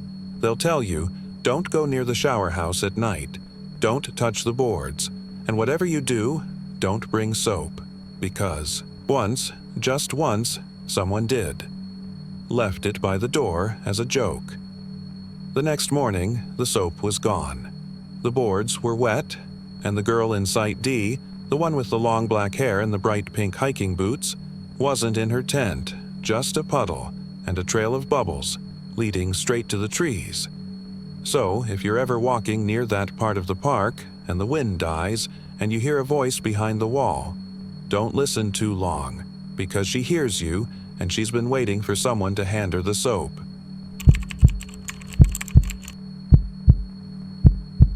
It begins with the question, do you have bug spray? Harmless enough, ordinary. The kind of thing you hear dozens of times during a weekend at Lake Ray Roberts, along the trails, by the fire pits, in the parking lots of the campsites that back into the woods like they were built too close to something that didn't want to be remembered. But this voice is different. It doesn't sound like a question. It sounds like a line, rehearsed, spoken by someone who doesn't understand what they're asking, only that they're supposed to ask it. The tone is flat, mechanical. No Texas drawl, no casual twang. It sounds the way an old answering machine, Used to when it was breaking down, like someone was playing a person. And when you hear that voice out in the woods, no matter how many people are with you, no matter how warm the fire is, the back of your neck will go cold, because everyone who lives near Ray Roberts knows the stories. Two people, a man and a woman, barefoot, pale, always together, always walking, and always asking the same thing. No one knows who saw them first. Some say it was the Wexler family back in '97, when the dad swore he saw someone pacing the edge of their campsite after midnight, muttering something under his breath. The mom heard it too. The next morning, they found a trail of bare footprints around the fire pit. Despite the ash and the broken glass, not a single cut. Some say it was earlier, during the drought in '84, when campers started finding boog. Spray cans on the trails, standing upright and full, too clean, too new, like someone had left them there that morning, only no one ever saw who placed them. And if you picked one up, you didn't always come back, but most people didn't believe any of it. Until 2015. That's when the video surfaced. It was filmed by two college kids from Denton, a couple, Mark and Riley, who wanted to document their 3-day hiking loop. First day was normal. Tent setup, lakeside selfies, time-lapse of the sun going down. The second night is where things shift. They're filming by the fire, telling a ghost story Riley half remembers when something moves in the background. Not fast, not loud, just there at the edge of the trees. Two figures standing side by side, watching. Mark turns the camera, squinting into the dark. "You need something?" he calls. The reply is instant. "Do you have bug spray?" Not shouted, not whispered, just stated. Both of them laugh. Nervous. "You serious?" Riley asks. "You want off or deep woods?" No reply. Mark turns the camera back toward the figures. They're closer now, and when the firelight hits their faces, you can see it clearly. Their eyes are all black, not dilated, not shadowed, just voids, shiny and deep. No white, no lashes, no blinking. Mark drops the camera. You can hear it hit the grass, hear Riley scream. Then silence. The footage ends. The police found the campsite 3 days later, torn open like something exploded from inside the tent. The fire was still smoldering. The video camera was in the mud, battery drained, tape warped but salvageable. But Mark and Riley were never found. Just 2 sets of barefoot tracks leading into the woods, and 1 can of bug spray sitting upright by the fire ring, unopened. People still camp there. Some say they don't believe. Others bring extra bug spray just in case. But the warnings are the same now as they were then. If you're walking the loop after dark and you hear a voice, flat, toneless, asking, "Do you have bug spray?" don't answer. If you say no, they'll scream, not with their mouths. With everything else, a sound like every nerve ending ripping itself apart, like 100 voices in unison, shrieking from inside your bones. People who've heard it say their ears bled for days. One woman never heard music again. If you say, "Yes?" they smile. That's worse, because now they know you're polite and they'll follow you. You won't see them right away. Not again. But you'll feel them. When you walk back to your car, they'll be 20 feet behind you. When you pack up your tent, they'll be in the tree line. When you get home, you'll find footprints on your porch, bare, clean, and every can of bug spray in your garage will be empty. They don't want your help. They don't need protection. They're looking for something else. Maybe it's a body to wear, a face to try on, a family to join, or maybe, just maybe, they're collecting something. Not souls, not blood, just answers. One yes at a time. So the next time you're out on the trail and a man and a woman, barefoot, too still, step out from the brush and ask, "Do you have bug spray?" Don't answer. Don't speak. Just walk. Don't Run. And whatever you do, don't look back. Because once they see your eyes, they'll want to keep them.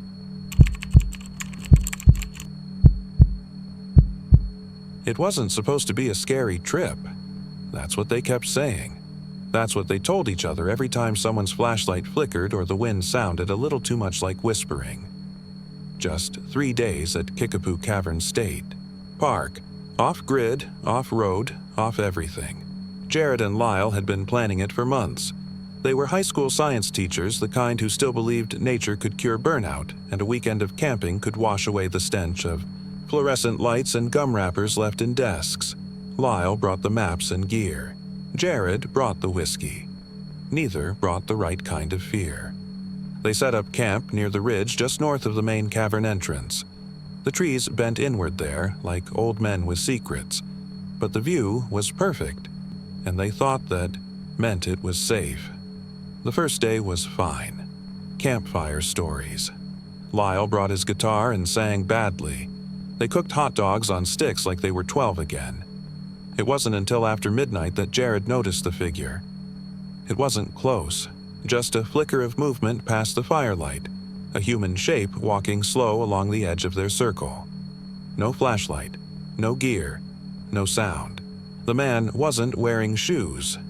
At first, Jared thought maybe it was a ranger or a lost hiker. He stood up and called out, "Hey, you okay out there?" The figure kept walking, slow, deliberate, back and forth, like a loop that never ended. Jared turned to Lyle. "You see that?" Lyle nodded, eyes narrowed. "Weird. Is that a—" Then the voice cut through the air like a dull blade through cloth. "You dug me wrong." It wasn't shouted. It wasn't loud. But it landed like it had weight. Like each word was carried on the back of something cold and old. Who the hell? Jared grabbed the flashlight and aimed it toward the figure. There was no one there. The wind picked up, dry and scratchy, pulling the smoke sideways. The trees shifted like they were turning to watch. They both stayed up the rest of the night, backs against the tent, fire burning too high. The figure didn't come back, but in the morning, they found handprints. Under the tent, palm-sized, deep, pressed into the earth in perfect rows as if someone had been lying beneath them. Reaching up, Lyle crouched down and touched the dirt. It was wet, not with dew, not with rain, with something darker. They broke camp before noon. But they didn't leave. Maybe they should have. Maybe they would have if Jared hadn't dropped his phone into a shallow hole while packing up. He didn't remember digging there. The dirt was loose, fresh. He reached in, pulled out his phone, and something else, a shard of bone, thin, like a finger, with something etched into it. He didn't show Lyle. He didn't say why. They stayed one more night against Lyle's better judgment, said they'd leave at sunrise. Just one more sunset, one more fire, maybe a drink or two to forget. They didn't talk much that night, just stared into the fire like it might tell them something they didn't already know. At 2:37 a.m., the tent shook, not wind, not animals. It shook. Jared sat up, heart galloping. There was a shadow on the other side of the nylon. A man, thin, barefoot, head tilted to one side like he was listening. His mouth opened. A thick, dry, gravelly voice came through. "You dug me wrong." Then the tent floor shifted. Beneath them, like something was crawling just under the surface. Fingers pressing upward, nails scratching, clawing. Desperate. Lyle screamed. The floor tore open. They scrambled outside, fumbling with zippers and cursing. The dark. The fire had gone out. But they weren't alone. Standing just at the edge of the ring of stones was the figure, the barefoot man, mouth full of dirt. It spilled down his chin, clumps of soil and grit, something white poking out of it, like a tooth or bone. His eyes were sunken pits. His lips trembled. He raised one hand. It pointed downward, then he whispered, "You." dug me wrong, and vanished. They drove until the gaslight came on. Didn't talk, didn't breathe too deep, just kept the doors locked and the windows up. But when they got home, Jared found holes in his backyard. Shallow fresh, and one morning, after a rain, he woke up to muddy handprints on the inside of his bedroom window. Lyle stopped sleeping altogether. Started pacing, stopped answering calls. 2 weeks later, he was found half buried in his garden, alive, but catatonic, dirt packed under his fingernails, mouth full of pebbles. Kept whispering one phrase over and over, "You dug me wrong. You dug me wrong. You dug me wrong." People say there was a body back in the early 1900s, a convict, or a rancher, or a child. The stories change. All agree on one thing. Someone was buried out there, but not properly, not respectfully. Wrong. And now the ground remembers. The dirt shifts. The buried one waits. He walks when the fire's low, when the songs stop, when you dare to sleep too close to the earth. He wants you to fix what was done, but he won't show you where. He'll just whisper it until you understand, until you're the one digging in the middle of the night with your hands raw and your mind unraveling, and maybe one day someone else will camp too close and hear a voice from beneath. Their feet, "You dug me wrong."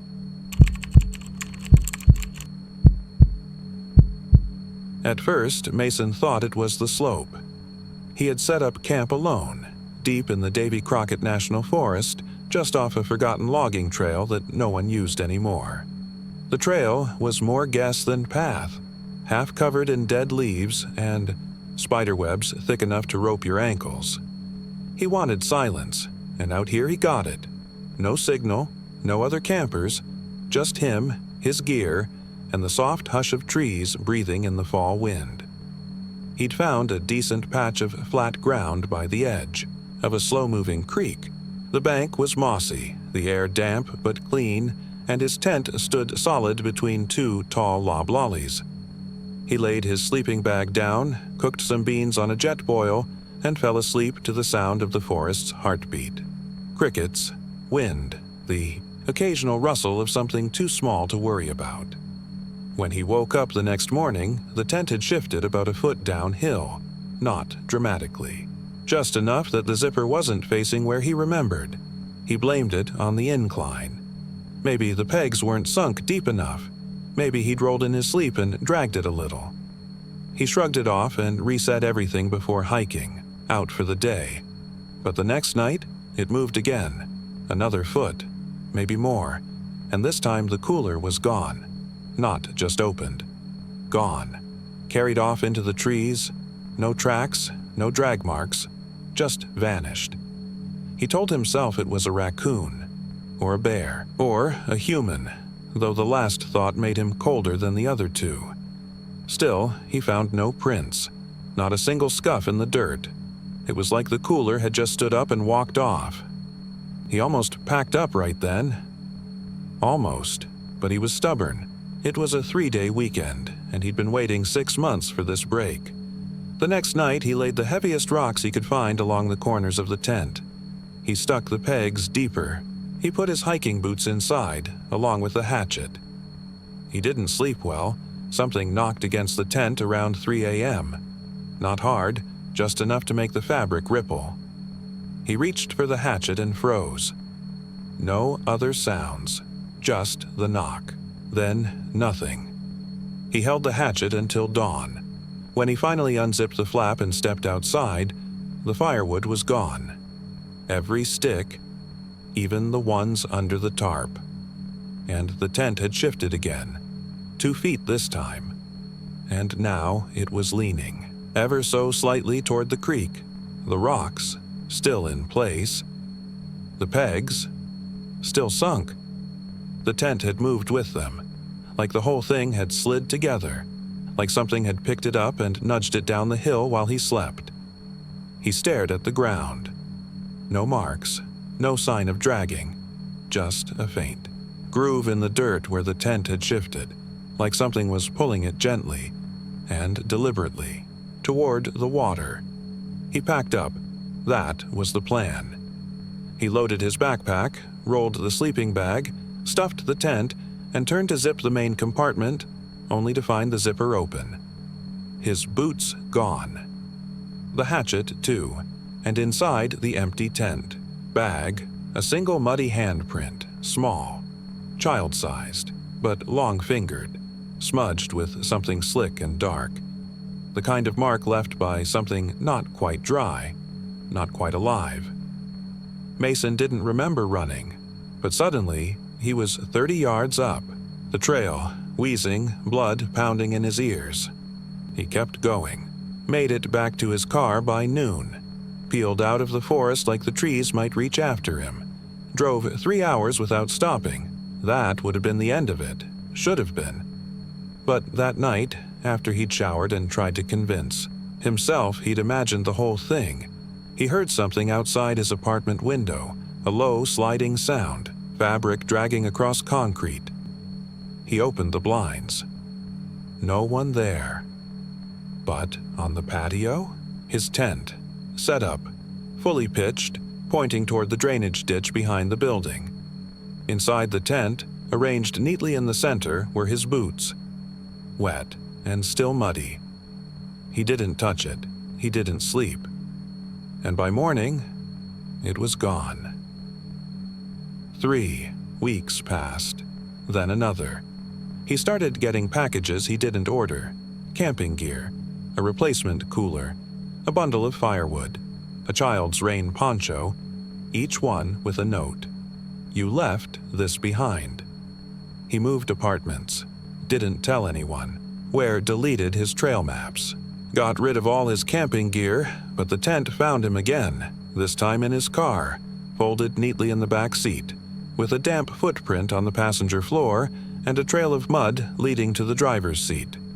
They say there's something buried in Davy Crockett National Forest. Not a person, not an animal, just a presence. Ancient, cold, patient. It doesn't want your food or your fire. It wants you to camp, to sleep, to stay. It moves your tent piece by piece. Not fast. Not all at once. Just a few inches each night, until you don't notice anymore. Until the water's edge is just outside your flap. Until the tent shifts one last time. With you inside. The ground swallows everything up. No drag marks, no struggle, just an empty clearing and a faint groove in the dirt, pointing downhill toward the creek.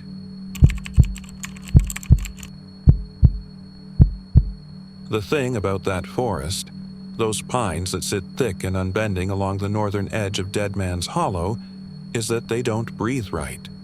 You ever hear a forest breathe? It's in the way the wind moves, the way the branches rustle like lungs exhaling. But the pines near Shiloh's Creek don't do that. They stand rigid, still, as though they're holding their breath, watching, waiting. It was Richie McAllister who first found the mirror. That summer had come with too many missing dogs, too many whispers at church socials about strange things seen from kitchen windows, shapes moving wrong, shadows where there should be none. Richie wasn't the kind of kid to get spooked by stories. 14, mop of red hair always falling in his eyes, a black hoodie even in June heat.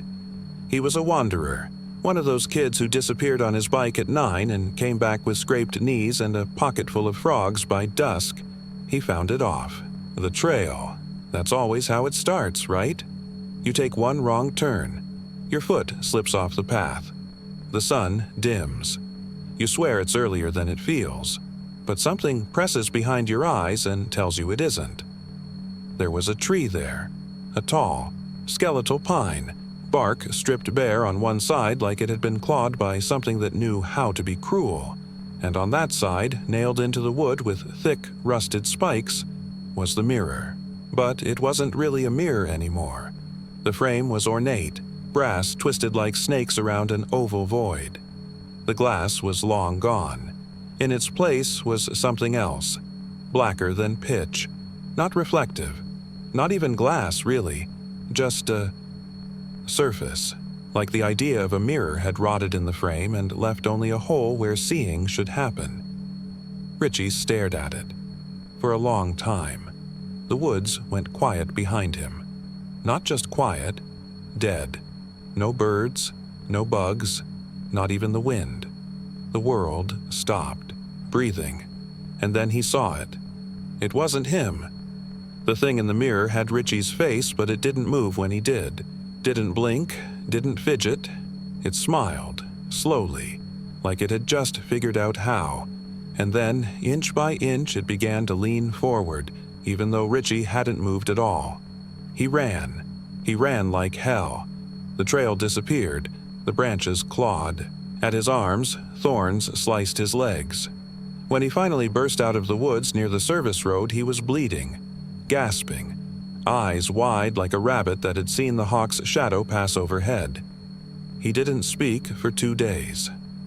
When he finally did, it was just one sentence. I left it in there, but it didn't stay. Things got worse. Nights grew colder in July. People said they heard footsteps around their homes, heavy ones that paused outside bedroom windows. Richie's mother woke one morning to find handprints on the inside of the second-story glass. There were only 3 fingers on each hand, and the fingers were too long. The McAllisters moved out of town before August. Their house sat empty for a while. Then came the fire. No cause ever found. No insurance claim filed. Just ash and silence and the smell of burning pine sap. But the mirror stayed. The ranger found it again in September. Henry Vogel, 62 years, old salt and pepper beard, Marine vet. Not the type to frighten easy. He'd gone out to investigate reports of missing hikers. 2 college girls. Their campsite had been found picked clean. No blood, no signs of struggle. Just their shoes left, beside the fire pit, lined up neatly, facing the woods. He saw the mirror. We know he did because his radio was still on. The last thing dispatch heard was Henry saying, "That's not my reflection. It's not," before the static swallowed the rest. They found his hat by the tree. Nothing else. No prints, no tracks, not even signs of a struggle. Just his hat and a strange circle of dead pine needles around the base of the tree, like something had breathed too hot and too wrong over the earth. The sheriff ordered the area taped off. Didn't matter. Kids kept going. The kind of kids who chase legends, who carve hearts into bark and leave beer cans behind. They'd bring cameras, phones, even infrared gear. They never caught the reflection in a photo. Not once. But sometimes if they watched the footage back at home, they'd see things. A shift in the shadows. A second face behind their own. One girl swears the reflection turned and walked away while she was still standing there.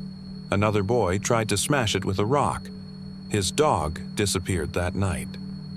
2 days later, it came. Back. But it wasn't right. Wouldn't eat.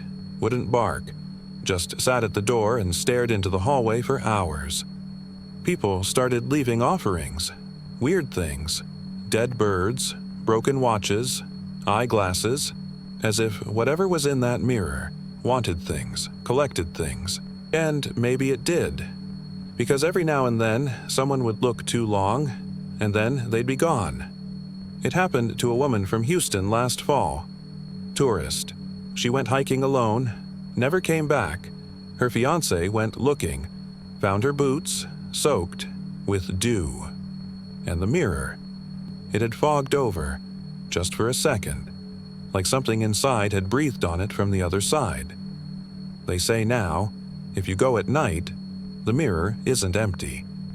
They say it shows you at first. Just you. A little off, sure, but still you, and then it doesn't. And then it steps out. They've cut the tree down twice, burned the stump, buried the frame. Didn't matter. It always came back, hanging from a new pine, farther from the road each time, closer to the town. And now, Now it's gone again. Not in the woods anymore.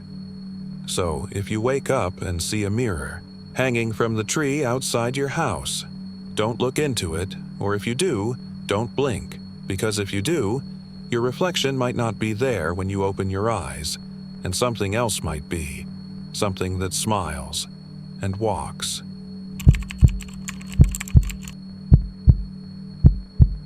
The first thing they noticed was the silence. Falcon Lake always had a sound to it. The ripple of water against the rocks, the breeze combing through the cypress, the chirp and trill of crickets and frogs working their midnight shift.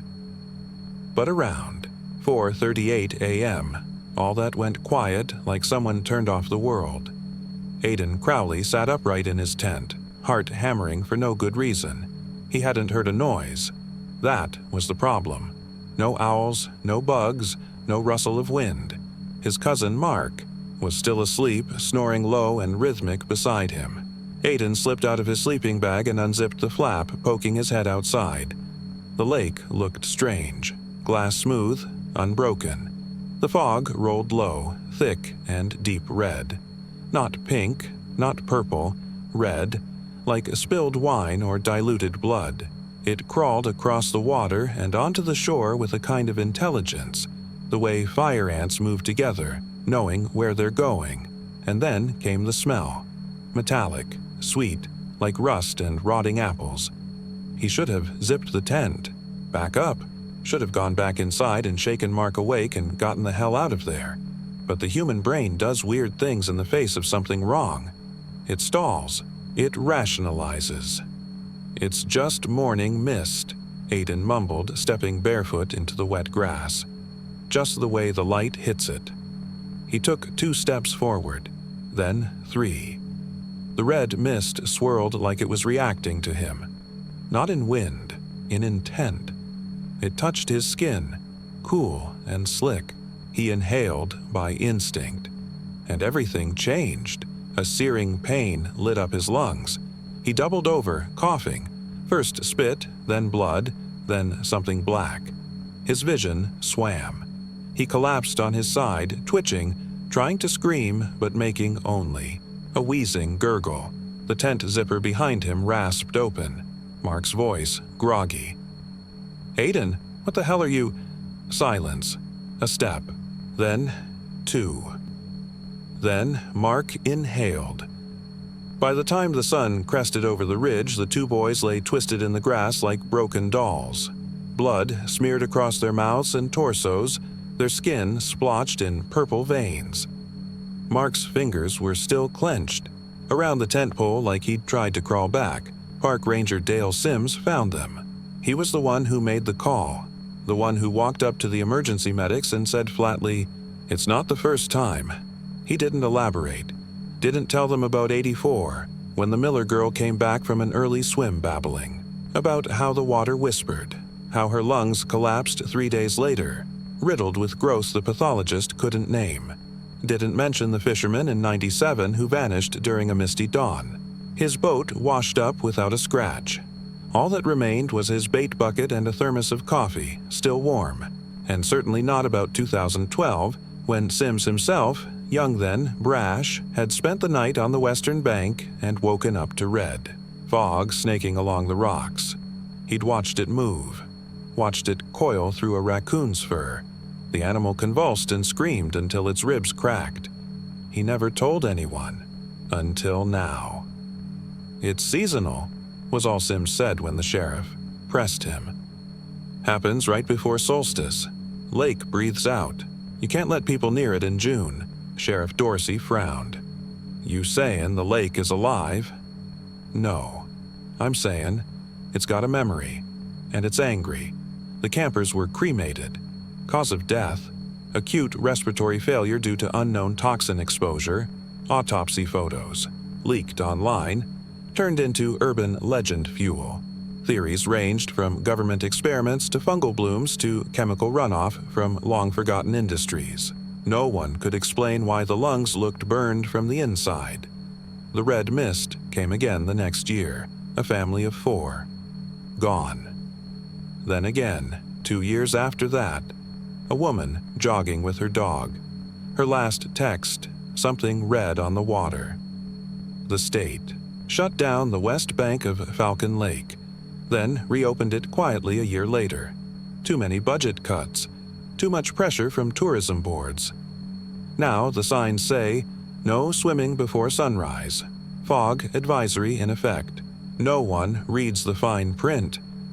No one remembers the blood-soaked grass, the smell of metal and fruit rot, the echo of the ranger's warning. It's not the first time, and if we keep breathing it in, it won't be the last.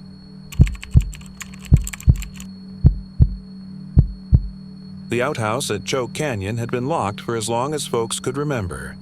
It sat crooked near the edge of the north campground, 20 feet from the tree line and a good 100 yards from the nearest cabin. Someone, at some point, had wrapped a rusting chain 3 times around the door handle and bolted it shut with a padlock the size of a grown man's fist. Over the years, curious teenagers and drunk campers had tugged and rattled it, but it never budged. The chains held like they'd grown into the wood. Nobody used it anymore, not officially.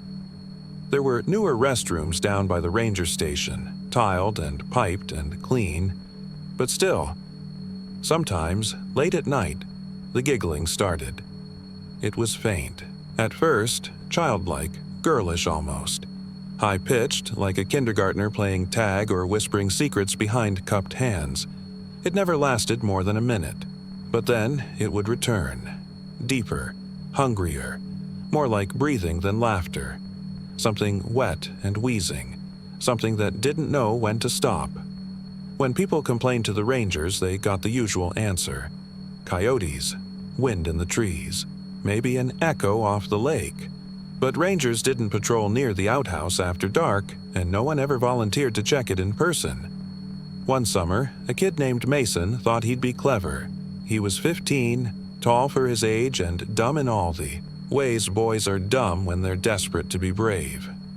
He brought a bolt cutter in his dad's truck bed and a GoPro strapped to his forehead. Told his friends he'd stream it, call it Crack the Crapper, and post it online. They thought it was hilarious. They egged him on with cheers and cheap beer and promises of viral fame. It took 3 hits. The chain snapped and the padlock clattered to the gravel like a dropped jaw.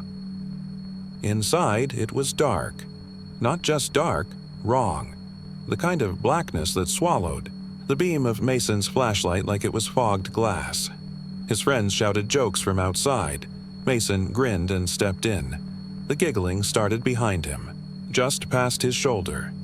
He turned around fast. No one there. Then it was in front of him.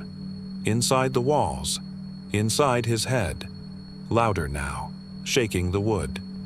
The beam of his flashlight flickered, and something scraped. Not footsteps, not breathing, just scraping, like nails on tile, like something impatient pacing in a room too small to pace in.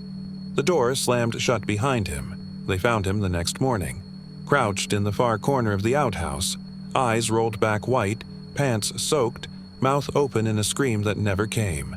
He wouldn't speak. Not then, not for weeks. And when he finally did, all he said was, "It laughed me open." Doctors called it a psychotic break, trauma, shock. But his GoPro footage told a different story. It cut out the moment the door closed, and when it came back, barely 5 seconds later, Mason was already curled in the corner, rocking, whispering, whimpering. And the walls were moving. They twitched, they flexed. The boards creaked like something beneath them was shifting, and every inch of the inside, every beam, every plank was covered in tiny, jagged bite marks. Too many to count, too deep to be animals. Some looked fresh, some were still bleeding. After that, the rangers sealed it for good. Not just chains this time, metal plating, welded seams, and concrete poured into the base. A local priest even came by one afternoon, whispering prayers no one could quite translate. People stopped asking questions. They avoided that stretch of campground altogether. Signs went up, warnings, detours, but the giggling never stopped. Sometimes, late in the night, windless and dry, you'll still hear it, just for a second. Just one little laugh, behind your left shoulder. You'll think it's a child, maybe. Or your imagination. But then it keeps going. Louder, deeper, hungrier. And if you ever wander close enough to the outhouse again, if you ever feel the air go still and warm around your ears, don't knock, because something inside is listening. And it knows how to laugh with your teeth.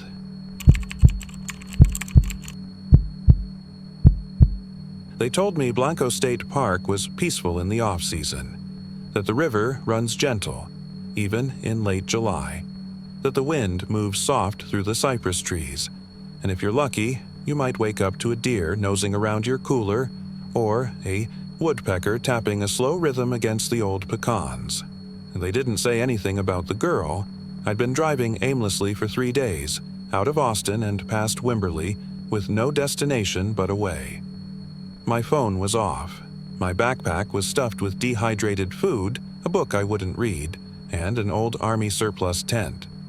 I pulled into Blanco State Park at dusk, the whole place empty except for a white F-150 near the park office, probably belonging to the ranger. I didn't see anyone else. I pitched my tent in the corner of the primitive campsite near the river bend. No electricity, no toilets, just solitude. I unrolled my sleeping bag, ate a peanut butter granola bar, and stared up at the stars until they blurred. The world felt still. And for the first time in months, my head did too. I woke up with the kind of jolt that only happens when you know something is wrong but can't quite say what.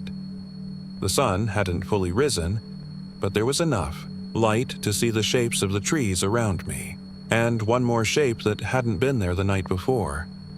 Another tent, 5 feet away from mine, smaller, pink, children's size. The flap was zipped open halfway. A pale hand, small and thin, curled around the edge of the canvas. I sat up, heart thudding in my ears. A face peeked out. A girl, no more than 8 or 9. She smiled, only it wasn't a smile. Her mouth was gone, just a raw stretch of skin where her jaw should have been, and no nose. Her eyes, wide and round, didn't blink. They watched me like I was a rabbit and she was the hawk above. I blinked, hard, and she was gone. No tent, no flap, no child, just dew-wet grass where nothing had been disturbed. I told myself I'd dreamed it. Sleep paralysis, brain misfiring in. The haze between dreaming and waking, maybe too much exhaustion and sugar from that granola bar. I even laughed a little, shaky and loud in the quiet morning air, but I moved my tent, dragged it 15 feet toward the trees, closer to the trail, farther from where that little phantom had been. Just in case. That night, I didn't sleep. I zipped the tent shut, even though the air was thick and still. Every leaf outside sounded like a footstep. Every shift of the canvas sounded like a breath. Around 2 a.m., I heard it, a soft zip. Not from mine, from the other tent, the one I hadn't seen since morning. I didn't open my tent, I didn't even breathe too loud.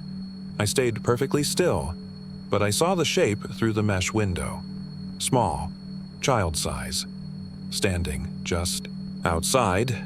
Then, without warning, my tent wall dipped inward, a face pressed against it. Not human anymore. The eyes bulged, black, round, lidless. The skin hung slack where a jaw should be.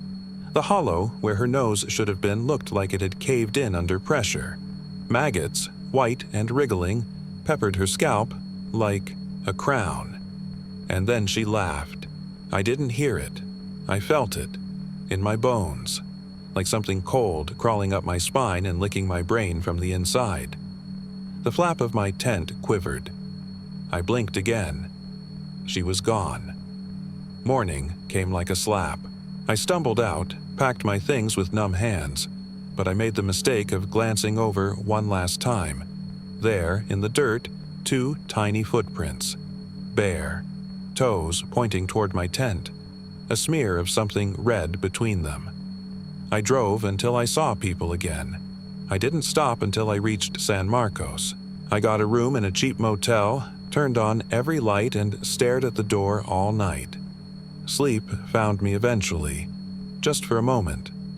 But in that sliver of rest, I dreamed I was back in Blanco, in that tent.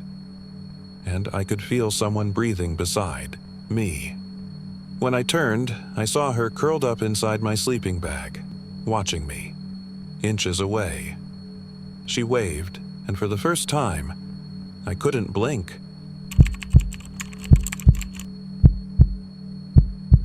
It started with a whisper, like most bad things do. The kind of whisper the pine needles make when they rub together in the wind. The kind of whisper that sounds too much like a word, too much like your name. Jared Price had been camping alone for 2 nights in Tyler State Park, nestled up near the Blackjack Campground, not far from the lake's southern edge. The kind of spot you find if you know where to look, if you want a little distance from families and kids and Bluetooth speakers blasting 2000s country music. He wasn't running from anything. That's what he told himself, at least. Not the failed marriage, not the half-hearted suicide attempt with the painkillers and whiskey. He was just resetting. That's what his counselor called it. Fresh air, water, nature, distance. But the woods have a way of knowing when you're vulnerable, when your soul's cracked just enough for something else to seep in. The first night was normal, quiet even. Campfire, hot dogs, a flask of bourbon tucked under his sleeping bag. He slept through the night. The second evening, just before sundown, he saw it. A deer, tall, still, watching him from the tree line. He squinted through the smoke of the fire, at first expecting it to bolt like most do. It didn't move, didn't twitch, didn't blink. Its neck was wrong, twisted, not broken, not limp, just wrong. Curved too far to the side, like it had been snapped once and healed badly. Its head tilted as if it were listening with its jaw. Its eyes were dark and steady. He stood up, shouted, "Hey!" Nothing. Then it turned, not ran, just turned, and walked back into the trees. Jared laughed to himself, uneasy, told himself it was just a deer with a birth defect or some hunter's botched shot. He poured another drink and forgot about it. But in the morning, he found prints. Deer prints, all around the tent, circling, almost precise. And when he checked his phone, the photos he'd taken of the sunset were gone. Just static. Black smudges. One file, inexplicably labeled "Look Behind You.mp4", wouldn't open at all. He deleted it. He should have left then. He didn't. That night, it came back. Same deer, same crooked neck. Closer now, just outside the light of the fire, right on the edge where shadows gather and pretend they're trees. He didn't shout this time. He just watched it, and it watched back. For almost an hour, neither of them moved. It blinked once. Slow. Too slow. Then it stepped backward, never breaking eye contact, and vanished into the brush. Jared didn't sleep. When he did, he dreamed of antlers pressing through his tent fabric, of hooves scraping bone, of something breathing into his mouth, filling his lungs with wet leaves and rot. He woke up choking. There were footprints inside the tent, but not deer. Barefoot, small, like a child's, leading from the zipper to the inside of his sleeping bag, and then nowhere. He packed, planned to leave, but the car wouldn't start. Battery dead. He tried his phone.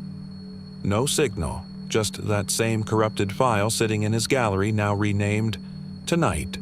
Dusk fell. The deer came again, 10 feet closer. Its mouth was hanging open now. Not panting, just hanging, jaw loose, something dark dripping from the corner. Its ribs moved like bellows. Its eyes weren't right. Too large, too human, too interested. Jared screamed at it, threw rocks. One hit it in the shoulder. It didn't flinch, didn't blink, didn't stop watching. And then it smiled. Not with its mouth, with its eyes, like it understood, like it knew. He ran to the lake, slept against a picnic table near the shore. When he returned at dawn, his tent was gone. No sign of a struggle, no torn fabric, just a clearing, a fire pit, and hoof prints. So many hoof prints. All facing inward, campers still report seeing it. Not every night, not every season. Only when something's wrong, when someone's grieving, when someone wants to disappear. It watches from the woods. Always at dusk, a deer, wrong-necked, silent. It never eats, it never runs. It just waits, and each night it gets closer. Until you leave, or you stop breathing, or, worse, you follow it. They say Jared was found a week later, naked, face down in the lake, lungs full of pine needles, hands curled around a twisted antler. He was smiling, and nearby, carved into the bark of a cedar tree in something like blood, were the words, "I went with it," and beneath that, "You're next."